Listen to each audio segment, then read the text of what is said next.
Les questions qui traversent cette crise touchent en fait à notre survie. Et donc quand ça touche à notre survie, on est capable de faire des choix.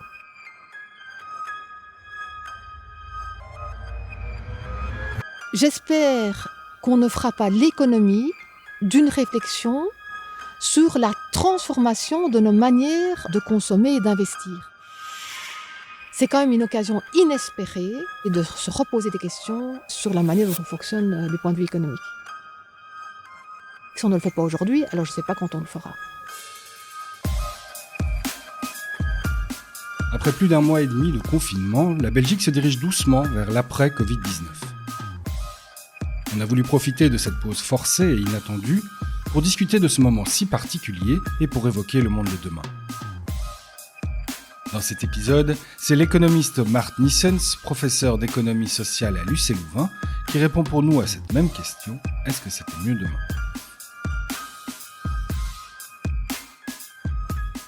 De plus en plus, on pense qu'il faut aller vers des économies et des socio-économies beaucoup plus plurielles ou diversifiées. C'est évident, et tout économiste un peu honnête vous dira, le marché, il est imparfait. On est dans des situations d'échec du marché. Le marché tout seul ne nous permet pas la survie. Ça, c'est le dogmatisme néolibéral. Donc, aucune solution ne peut dire le tout par rapport à nos besoins. Ce qui va être crucial, c'est une construction politique de différents mécanismes qui doivent être pluriels. Il faut du marché, il faut du non-marchand, il faut de la société civile, mais c'est la question de l'équilibre entre ces mécanismes et des normes politiques qui vont façonner ces équilibres. Il faut l'entrepreneuriat, il faut l'innovation, mais en vue de quoi ? Je pense que la boussole de nos économies doit changer et que cette question de la croissance économique, pour moi, c'est la mauvaise question, c'est une mauvaise boussole. C'est terminé les taux de croissance qu'on a connus depuis la Seconde Guerre mondiale. C'est terminé. Jusqu'à présent, on était dans une période d'expansion. Alors quand le gâteau s'agrandit, c'est quand même plus facile de se partager la part plus importante du gâteau. On se dit, voilà, il s'est agrandi, comment on les partage ? Ici, on va arriver vers des taux de croissance, ici, aujourd'hui, cette année-ci, négatifs, extrêmement limités, et ça, c'est pour une longue période. Et donc, c'est réorienter des moyens. On doit faire autrement avec le même gâteau. Et c'est ça qui est compliqué, Vous voyez ce qui se passe, par exemple, en Pologne, les mines de charbon. On sait bien que une source majeure du CO2, c'est la question du charbon. Mais vous dites aux Polonais, fermez vos mines de charbon, avec tous leurs ouvriers, qu'est-ce que vous faites avec tous ces ouvriers ? Et donc, pour poser cette question-là, il faut se demander, en effet, comment aider la Pologne à faire cette transition. C'est changer l'affectation. Et donc, c'est vrai qu'il y a des coûts sociaux pour certaines catégories de la population, et parfois les plus vulnérables. Et donc, il faut savoir comment accompagner. Il y a urgence de la crise sanitaire, mais il y a aussi urgence climatique. D'un côté, c'est une crise. La crise sanitaire est vraiment profonde. Je ne la nie absolument pas. Mais on va en sortir. C'est une question de quelques semaines, de quelques mois, peut-être d'une année. Tandis que la question de l'urgence climatique, c'est une transformation structurelle, profonde, plus lente, mais plus prégnante. On voit déjà les effets aujourd'hui. Mais on sait bien qu'avant tout, il va affecter sans doute la qualité de vie, surtout dans nos pays, plutôt pour les générations futures. Et donc cette question d'horizon est différente, c'est du long terme. Et là, c'est beaucoup plus compliqué d'intégrer ces considérations dans les politiques et dans nos décisions, pas que politiques, au quotidien. Parce qu'on sait qu'intellectuellement, c'est là. Mais c'est une chose de le savoir intellectuellement, c'est autre chose, comme diraient les économistes, d'internaliser ces questions dans nos décisions au quotidien. Et là, on voit que c'est compliqué.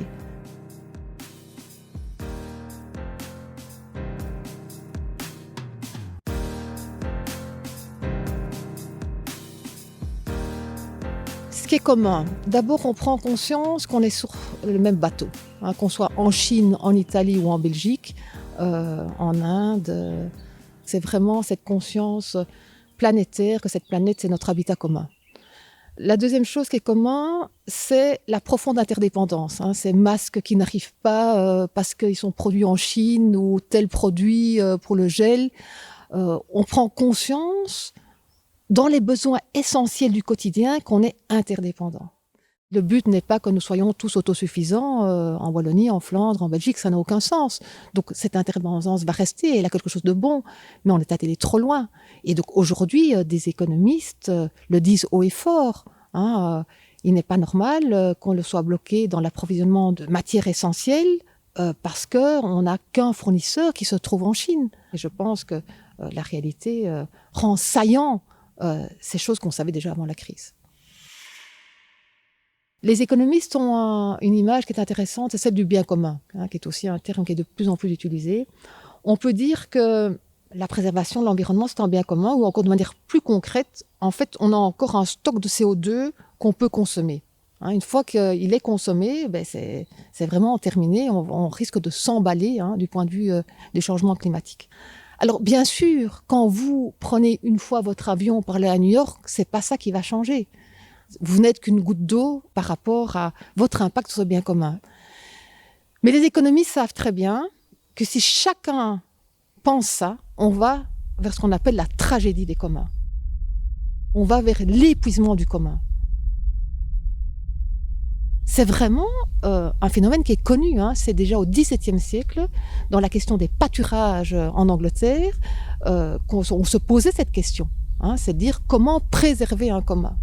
C'est ça tout le drame, c'est de dire que en même temps, mon action individuelle prise isolément n'a aucun impact ou si marginal. Et donc, c'est difficile d'un point de vue psychologique de vous convaincre et de me convaincre de changer. Et en même temps, si chacun se dit ça, on va vers une tragédie, vers l'extinction du commun. Et donc, c'est toute la question du politique au sens large du terme par rapport à la gestion de ce commun. Et c'est une question complexe. Personne n'a la réponse. Moi, je n'ai pas la réponse. Ce qui est important, c'est le processus. C'est oser mettre des acteurs qui ont des positions différentes dans la société, ça c'est très important, pour réfléchir ensemble, de manière systémique, comment répondre de manière durable, peut-être pas la plus efficace possible ou la plus optimale possible par rapport à ces défis. Et ça se fait de manière très concrète. Il faut le faire à partir de problématiques.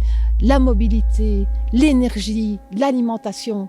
Pas de manière, globalisante. Les réponses par rapport à la mobilité ne sont pas les mêmes que celles par rapport à l'alimentation. Mais il faut absolument agir à différents niveaux. Je vais prendre un exemple très concret.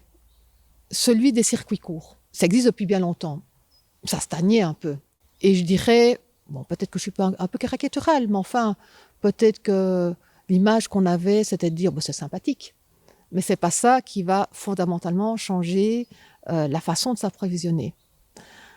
Aujourd'hui, on voit une explosion de ces circuits courts. Et donc, je vois vraiment que le discours, au moins de certaines personnes, et les pratiques de certaines personnes ont changé. Ce n'est plus que les convaincus. Vous savez, convaincre les convaincus, c'est facile. Ce qu'il faut, c'est convaincre, pas les personnes les plus récalcitrantes, mais vous savez, un peu le ventre mou de nos sociétés qui est façonné par les normes sociales, et c'est normal. Et donc, je voyais un interview où on voit ce public arriver au circuit court. C'est bien, on a peut-être convaincu certains consommateurs. Mais il faut aller plus loin. Maintenant, il faut se demander quel est le rôle des politiques publiques pour vraiment façonner des circuits alimentaires qui soient différents. Ce problème, cette problématique doit être portée au niveau de l'Union européenne et de la PAC, la politique agricole commune. Vous savez, c'est la partie la plus importante du budget européen. C'est là qu'il faut aussi poser cette question. Et donc, quand je vous parlais de multiniveau, ça va du consommateur qui va chercher ses paniers à quelques centaines de mètres de chez lui, mais il faut que cette question se pose jusqu'au niveau de la politique européenne. Et donc c'est ça que je disais, pour la mobilité, pour l'alimentation, il faut chaque fois se poser la question de l'articulation entre les différents niveaux. On dit généralement que l'économie sociale trouve un regain lorsqu'il y a deux conditions qui sont remplies. La condition d'identité et la condition de nécessité. La condition de nécessité, c'est de dire on fait face à des besoins qui touchent vraiment à notre survie. Et la condition d'identité, c'est que on se reconnaisse quelque part dans le même bateau. Hein.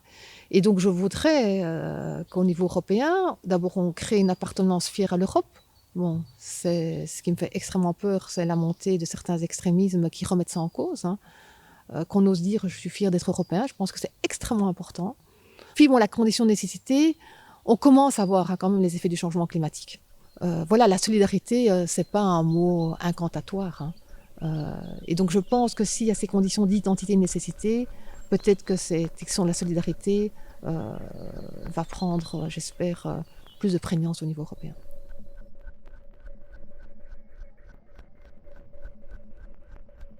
Il y a toujours une certaine représentation de l'économie, à gauche comme à droite, que le non-marchand, c'est le luxe des sociétés riches, qu'elles vivent au crochet du secteur marchand. C'est vraiment une mauvaise manière de penser les choses. Il y a une profonde interdépendance entre le marchand et le non-marchand. Et donc, si on a choisi que la santé et l'éducation étaient avant tout régies par des mécanismes non-marchands, c'est parce qu'on pense que ces besoins sont tellement fondamentaux, et on le voit aujourd'hui, hein, l'accès à la santé, ça touche à notre survie, qu'on ne laisse pas en marché, c'est-à-dire on ne laisse pas à des mécanismes décentralisés le soin de trouver l'équilibre optimal.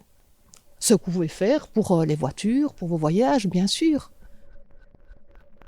L'impôt est vu comme une charge, alors que c'est un achat pour un bien collectif qui permet d'envoyer nos enfants dans les écoles, qui nous permet de nous faire soigner dans la crise du Covid-19 en soins intensifs. C'est un think tank américain, je pense, qui sort cette statistique. À partir d'aujourd'hui, vous ne travaillez plus pour vous. Ou au contraire, jusqu'à maintenant, vous avez travaillé au début de l'année, donc ça revient en même, pour l'État. Mais quel message c'est de dire que l'impôt est vu comme une espèce d'amende.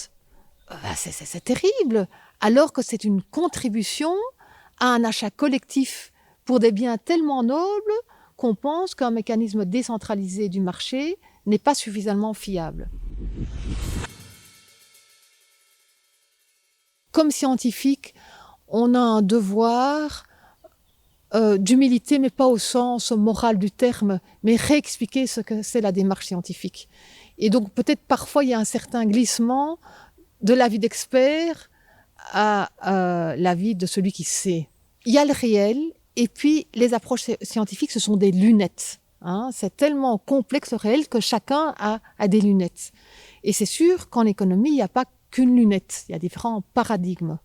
Alors moi je pense, et je crois que beaucoup de scientifiques pensent ça, il n'y a pas un paradigme qui peut avoir la prétention de dire le tout de la complexité du réel. La manière dont j'enseigne ça à mes étudiants, c'est que je prends différentes lunettes. Quand je prends le paradigme dominant de l'économiste, qu'est-ce que me dit ce paradigme dominant de l'économiste ? Il me dit aussi des choses intéressantes, mais il ne me dit pas le tout de cet objet. Le politique a intérêt à s'associer d'experts. Mais à un moment, il y a un choix politique. Et donc, son choix politique doit être informé. Mais le choix final ne peut pas revenir à l'expert. Il revient au politique. Je crois encore à la capacité d'engagement des hommes et des femmes et des collectivités. Donc, en même temps, j'ai cette attitude, je dirais, d'ouverture vers l'avenir, parce que bon, j'ai une profonde foi dans la capacité de résilience voilà, des groupes sociaux. Et en même temps, j'ai une certaine inquiétude qu'on recommence le même. Et donc, je tiens les deux bouts en même temps. C'était Mieux demain, un podcast LN24 réalisé par Brieux Beckers, Guillaume Denil et Vincent Schmitt. N'oubliez pas de vous abonner à LN24 sur votre plateforme de podcast favorite. Retrouvez-nous également sur YouTube et en télévision. Plus d'informations sur ln24.be.